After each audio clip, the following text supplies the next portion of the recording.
They went to Jersey, and then they got shot at. Yes. And the shooter was Damion Hardy, a.k.a. World. Did you ever find out who did it? Yeah, I knew who did it shortly after. Yeah. And they are now where? Oh, the guy who actually shot me is dead. Where were you shot?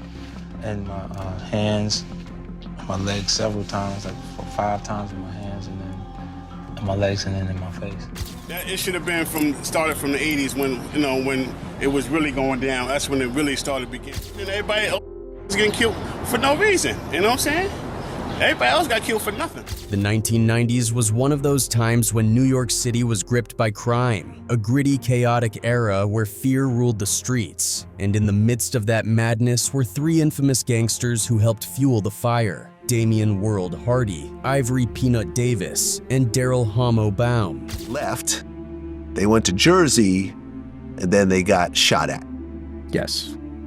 And the shooter was Damion Hardy, a.k.a. World. Their presence wasn't just felt in the streets. Their drama and violence spilled directly into the world of hip-hop, leaving a lasting mark on some of the biggest names in rap. Let's get into it. Now, what makes this whole story even more wild is how these 3, Damion World Hardy, Ivory Peanut Davis, and Darryl Homicide Baum, weren't just 3 random street figures. Their lives were tangled up in ways that eventually led to a storm of violence and tragedy. Hardy and Davis were sworn enemies operating in the same dangerous territory, the Lafayette Gardens housing projects in Brooklyn. Hardy was the ruthless leader of the Cash Money Brothers, or CMB, a gang that ran Lafayette Gardens like a fortress. On the other side, Ivory Peanut Davis was pushing weight too, running his own crew known as the Peanuts right in the same neighborhood. The tension between both camps was always simmering, and eventually it boiled over. As for Darryl Homicide Baum, before he got deep into street business, Baum was known as Mike Tyson's personal bodyguard, but later he shifted allegiances and started running with Peanut Davis and his squad. The war between Hardy's CMB and Davis's crew led to multiple murders, and in the end, both Peanut Davis and Daryl Baum would end up dead, while Damion Hardy himself would get slapped with a life sentence.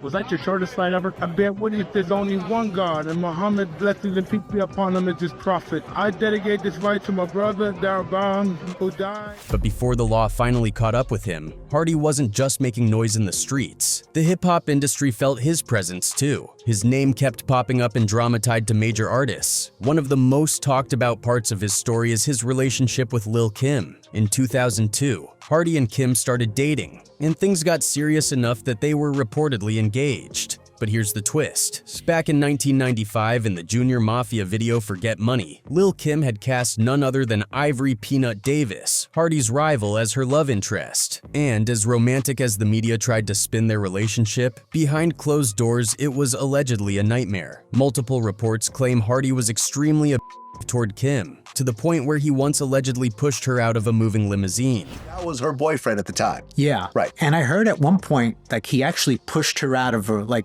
they were having a fight and he actually pushed her out of a limo. There were also rumors that he broke her nose during one of his violent episodes, which many believe led to the plastic surgery that Kim would later become famous for. I think, like, her nose got broken at one point. That's why they, I guess she, like, kind of said plastic surgery was because her boyfriend broke her nose and she had to get her nose done. So that, I don't know if that's the same instance, but yeah. But Hardy wasn't just beefing with Kim behind the scenes. He also had a real issue with 50 Cent. The drama started in 2003, when Hardy and members of 50's security team got into a full-blown shootout outside the Doubletree Hotel in New Jersey. See, earlier that year, 50 had done an interview at Hot 97 where he dissed Lil' Kim. Apparently she was upset with him because of how he handled their hit collaboration Magic Stick. The song had blown up, but 50 refused to shoot a music video with her. But 50's all over the chorus and everything else like that ends up being the biggest song of that time for Kim. Right. He does the song, but he wouldn't do the music video. Depending on who you ask, some say it was because his label didn't want him featuring too much on other people's records. They didn't want him oversaturating the market right before his album drop.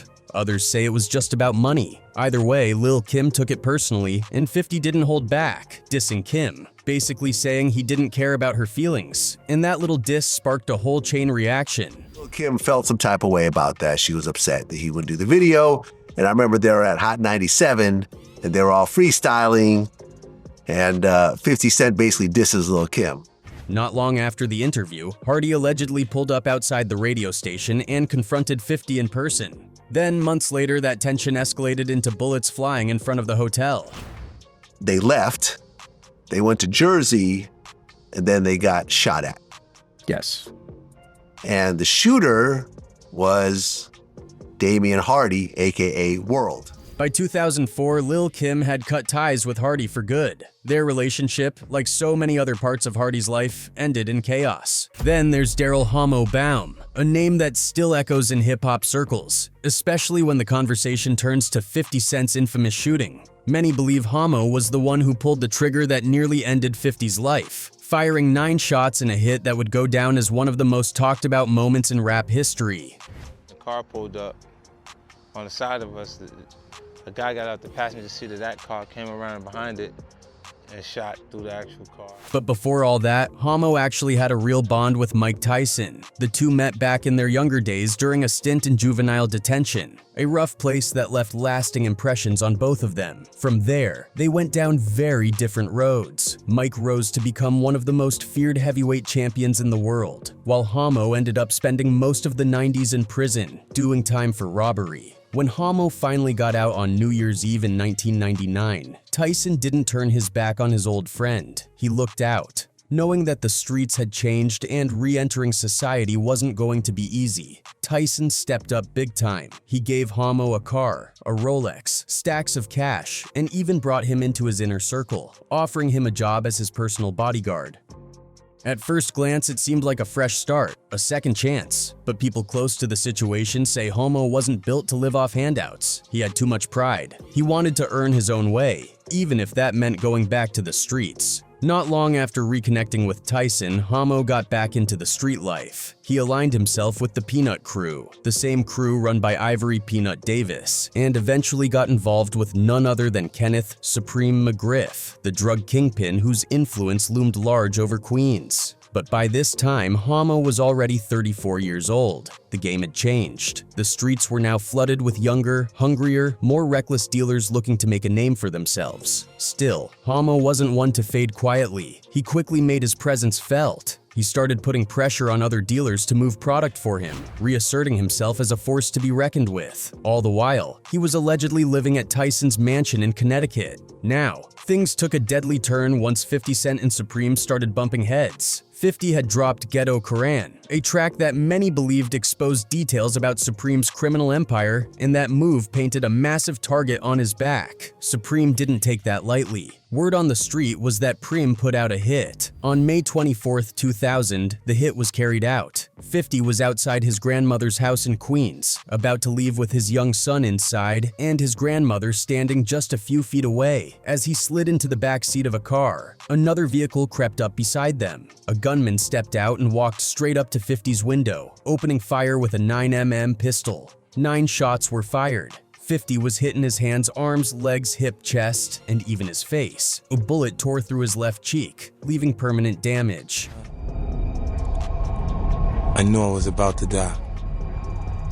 It was a miracle he survived. A few inches higher and he wouldn't have made it, but somehow he did. After 3 weeks in the hospital and a long recovery filled with surgeries, 50 pulled through. And not only did he survive, he came back harder than ever. The shooting didn't break him. It made him legendary. Fast forward to 2003, and 50 dropped Many Men, a haunting track where he details the attempt on his life. The lyrics leave no doubt who he believed was behind the gun. Hamo shot me. 3 weeks later, he got shot down. Now it's clear that I'm here for a real reason. Cause he got hit like I got hit, but he ain't effing breathing. By the time that verse dropped, Hamo was already gone. He'd been shot and killed not long after the attempt on 50's life, and his death ties directly into the deadly feud between Damion Hardy and Ivory Peanut Davis. So, back in 1991, Damion World Hardy and his older brother Myron were already knee-deep in the game. Together, they founded the Cash Money Brothers, better known as CMB, a trafficking organization that would go on to dominate the streets of Brooklyn. And this wasn't a small crew by any means. The Hardys brought in a crew of loyal, street-savvy individuals who were all about one thing: taking control of Lafayette Gardens. Lafayette Gardens, a massive housing project in the heart of Bedford-Stuyvesant, was home to nearly 2,700 residents. It had 7 tall buildings, each one standing at least 13 stories high, and CMB turned those towers into their personal empire. They pushed out more established dealers and locked down the crack coke trade with ruthless precision. From the stairwells to the rooftops, they ran the block like a military unit, and everyone knew it. But power didn't come without heat. In 1993, Damion caught a serious case. He was convicted on weapons charges and witness tampering. The feds accused him of shooting at narcotics officers and allegedly ordering a hit on a state witness who was set to testify against another CMB member. For that, he was sentenced to 2 to 4 years in state prison. He ended up doing his time and got out in April 1996, but the break didn't slow him down. If anything, it only made him more dangerous. By 1998, Damion was back to flexing his weight in the streets. That same year, a small incident turned deadly, and it said a lot about the kind of power and ego Damion carried. He got kicked out of a Brooklyn roller skating rink by a bouncer named Michael Cologne. It should have ended there. A minor embarrassment, nothing serious, but not to Damion. He took the disrespect personally, so personally that he had Cologne killed by another member of the CMB. Then in 1999, things really blew up. On June 12th, Myron Hardy, Damion's brother, was gunned down right there in Lafayette Gardens. He was killed over drug turf by Rumal Nino Davis, the nephew of Damion's longtime rival, Ivory Peanut Davis. At the time, Damion was still locked up. But when word reached him about his brother's murder, he went into full-blown revenge mode. Just 3 days later, on June 15th, the retaliation began. CMB member Dwayne Thor Myers walked into the same building where Myron had been killed, 456 Lafayette Street, and shot Jared Kojak Mackins in the vestibule. Mackins was a known member of the Davis crew and was believed to be the one who supplied the gun Rumal used to take out Myron. After the hit, Rumal skipped town and stayed on the run for a while. But by 2001, he was picked up in North Carolina, extradited back to New York, and later convicted and sentenced to 28 years behind bars. But the bloodshed didn't stop there. On June 10, 2000, Darryl Baum was executed. By then, Homo had joined forces with the Peanut crew and started applying pressure to CMB members. Word was he'd been trying to force Edward Taz Cook, a loyal CMB soldier, to start selling for him. That didn't sit right with the Cash Money brothers, so Hardy allegedly greenlit the hit. According to police reports and court documents, CMB member Eric eBay Moore was the triggerman. Around 1:40 a.m. on the corner of Quincy Street and Marcy Avenue in Brooklyn, just blocks from where Jay-Z grew up, Homo was shot once in the back of the head, execution style, in front of several witnesses who knew exactly who he was. He didn't die immediately, though. He was rushed to Kings County Hospital, but after 10 hours of clinging to life, he passed away. And in a final act of loyalty, Mike Tyson paid for all of Homo's funeral and burial expenses. But that wasn't all Tyson did. According to court testimony, he was furious after Homo's death. So furious that he allegedly put a $50,000 bounty on Damion Hardy's head, a contract hit. But the story didn't end there, not in Hardy's mind. When word got back to him that Tyson wanted him dead, Hardy reportedly responded the only way he knew how, by ordering that Tyson be murdered as well. CMB members allegedly tracked Tyson and once found him in a Range Rover in the Crown Heights neighborhood. However, they couldn't go through with the hit because Tyson, like them, was a Muslim. The violence didn't slow down. If anything, it escalated. By the summer of 2000, Damion World Hardy was on a full-blown warpath, wiping out anyone he believed was connected to his brother Myron's death or posed a threat to CMB's reign.